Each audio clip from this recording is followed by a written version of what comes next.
që bëri burg për Partinë Demokratike dhe ati që do të ngejtë zërin e demokrate ish deputetit antarit kryesisë zotit Ervin Saliani.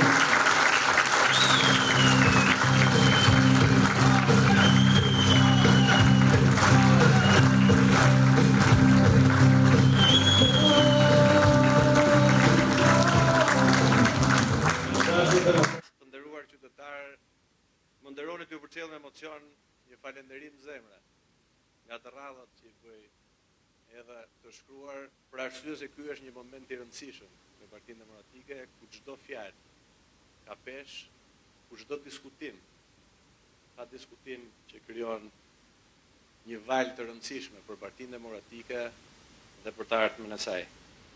Kam një përgjithësim zemra për këtë prezencë kaq të madhe, për këtë rizgjim të Partisë Demokratike, sepse ju jeni heronjtë e Partisë Demokratike. Keni sakrifikuar dhe keni dhënë kontribut duke u përballur me një autokraci që kontrollon gjithçka dhe në këmbim nuk keni kërkuar asgjë përveç vëmendjes, dëgjesës, diskutimit dhe ndarjes së shqetësimeve që gjithsecili i ka për interes të fuqizimit të Partisë Demokratike. Sot jemi këtu sepse demokratët janë duke thirrur. Shqipëria është duke thirrur. Dhe thirrjet e tyre as nuk duhen zbukuruar, as nuk duhen relativizuar dhe domosdoshmërisht nuk duhen injoruar. Këto thirrje janë dhimbje. Dhimbje të cilat rëndojnë apo duhet rëndojnë në peshën e përgjegjësisë së çdo politikani të Partisë Demokratike, i votuar ose i pavotuar. Personalisht e kam ndjerë këtë thirrje dhe besoj që përgjigja jonë duhet jetë e qartë dhe pa ekuivok.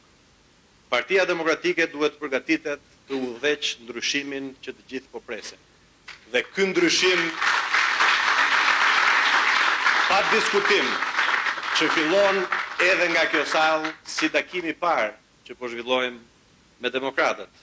Nga ky brez që i dëgjuat pak më parë, nga kjo energji që është e pashteshme në Partinë Demokratike, por që nuk i jepet mundësia për arsye që gjithsecili prej jush i di. Të flasim hapur. Sot Shqipëria nuk po qeveriset. Shqipëria sot po plaçkitet. Dhe plaçkitja po sjell boshatisjen e Shqipërisë anë kënd saj. Shqipëria po shpopullohet, po plaket, po zvoglohet neshtje sikur jeta një kombi të kishte filluar numërimin mbrapsht. Ikja e shqiptarëve, ulja e lindshmërive, plakja e popullsisë është një dramë që tashmë shihet me sy të lirë nga cili do.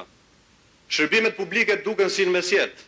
Rrugët, investimet publike, pastrimi, gjelbërimi është si në mesjet. Sepse siç e pat ju, siç e pat çdo qytetar shqiptar, si në rastin e marrjes pandehur të zëvendës kryeministres Belinda Balluku, gjithçka në Shqipëri komandohet nga një dorë vetme. Ligjet, rregullat nuk funksionojnë dhe tenderat ndahen si plaçk lufte tek klientët e pushtetit dhe të Partisë Socialiste dhe të Edi Ramës. Siguria e punonjësve është si në xhungël.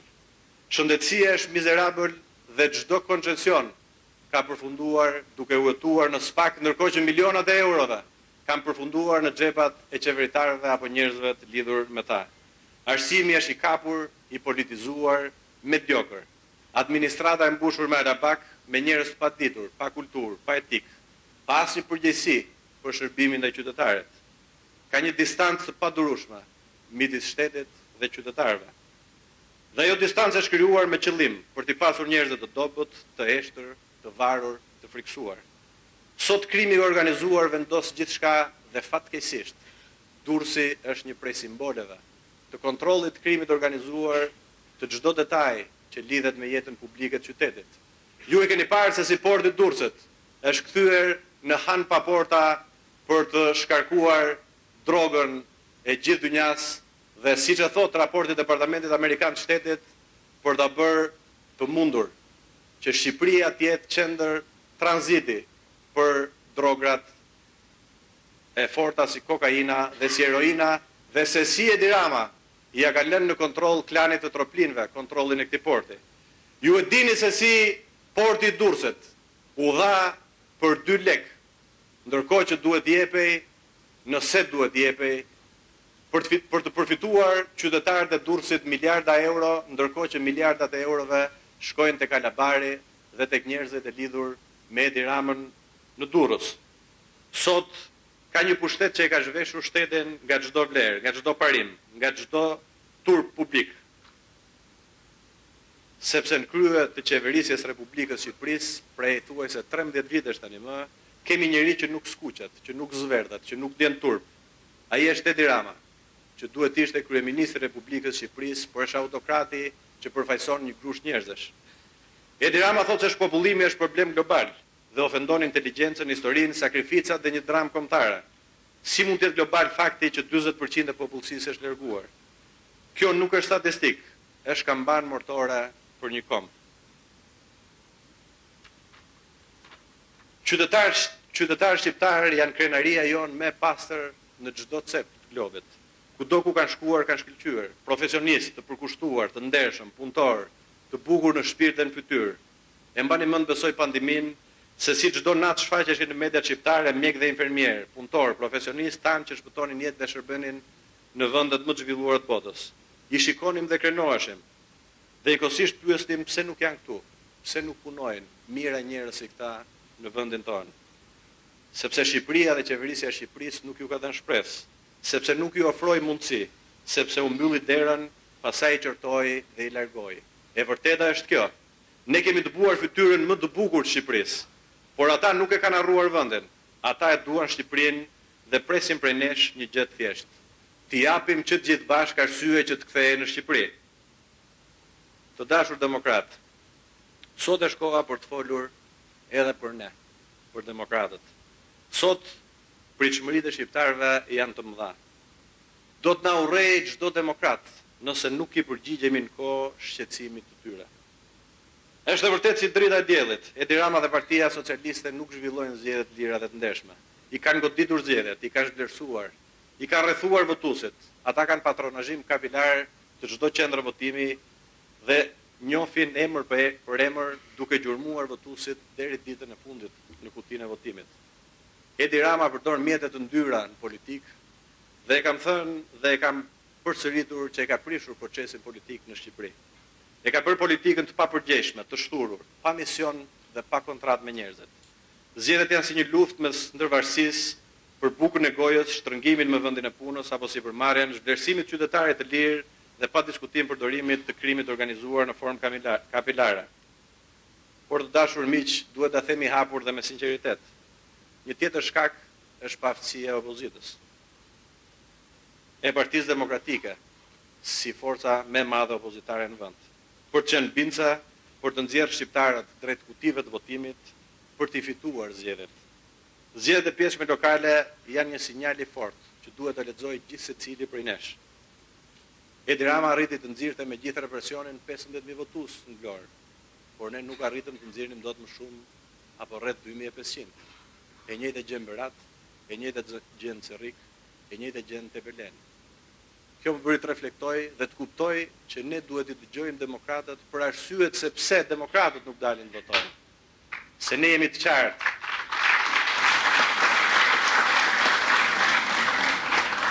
Pse nuk i motivojmë ne të dalin të votojnë dhe t'i pyesim përse? Ne nuk mund t'i mbyllim as syt as veshët. Ne nuk mund t'i mbyllim as syt as veshët kur një super skandal si kapja në korrupsion dhe në shpërdorim për 50 milion euro, siç ishte rasti i zëvendës kryeministres Belinda Balluku, nuk bëri që njerëzit të vërshonin në shesh dhe në revolt dhe ta përmbysnin qeverinë siç po ndodh në Rumani, siç po ndodh në Bullgari dhe siç po ndodh në çdo vend tjetër. Ministra, kryebashkiake zyrtar përballen çdo ditë me drejtësinë, por nuk i lëshojnë postat, nuk japin dorëheqjen në pretekstin e pamoralshëm të prezumimit të pafajësisë. Por Partia Demokratike përsëri nuk po rritet. A duhet që ne të ishim në revolt dhe të kuptojmë se pse qytetarët nuk po na ndjekin në këtë revolt?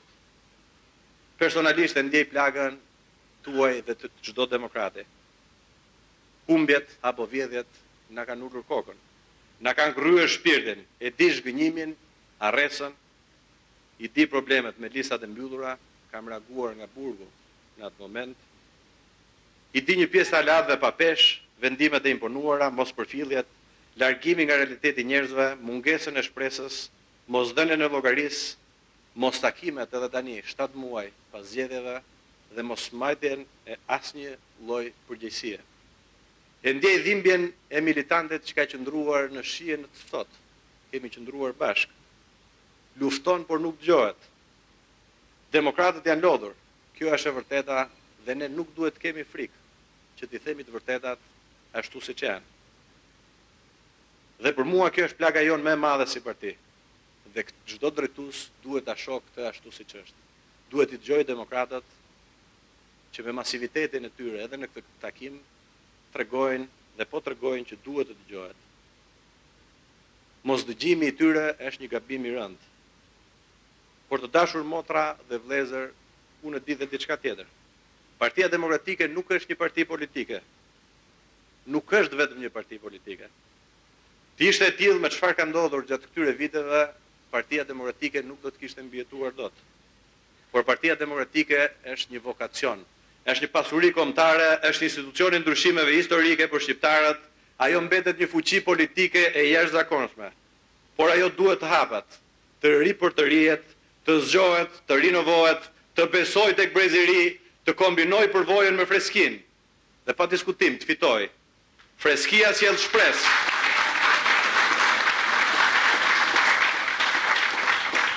Zëri i ri bashkon njerëzit përtej partive politike dhe bashkitë e fituara në zonat ku kemi fituar, se ne kemi një analizë të humbjes, por duhet kemi një analizë fitore në disa bashki që kemi fituar.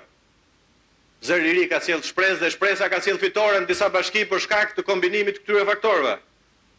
Ndryshimi gjeneracional nuk është me një slogan dhe nuk duhet të jetë një slogan.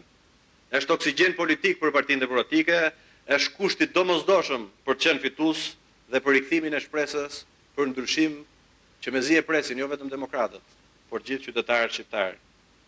Shqipëria ka nevojë për ne. Ka nevojë për një parti demokratike të hapur, energjike, të sinqertë. Një parti demokratike që flet për hallet e shoqërisë, që bashkëpunon me të gjitha forcat opozitare pa dallim, që bëhet zëri i qytetarëve dhe jo kori i klaneve politike. PD është institucioni i rotacionit, është institucioni i ndryshimit për shqiptarët. Është ajo që ka sjellë gjithmonë shpresë, ku Shqipëria ka qenë në udhkryq. Dhe sot Shqipëria është pikërisht në një udhkryq të tillë.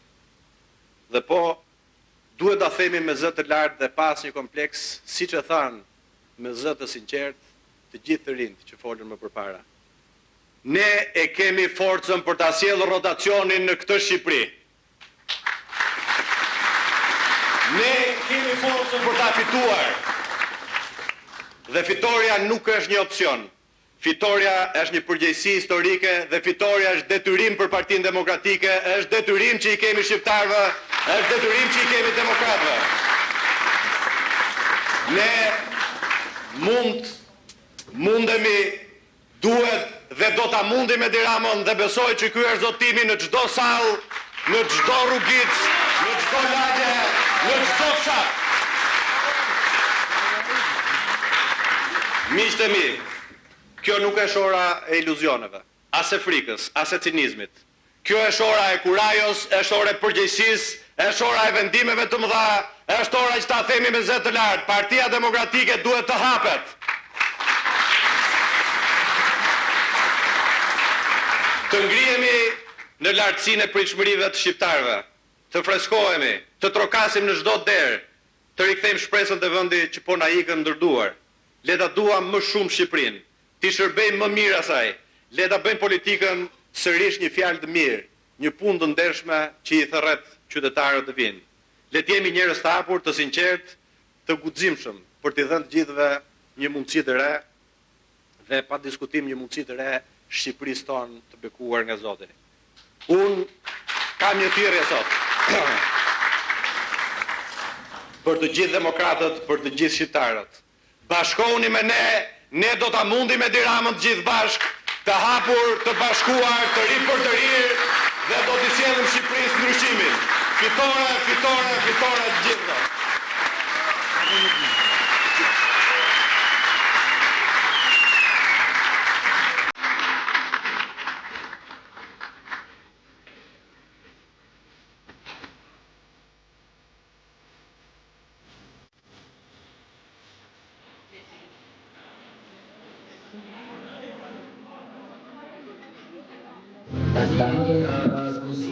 Diskutimi demokratëve dhe strukturave të Partisë Demokratike do të vazhdoj.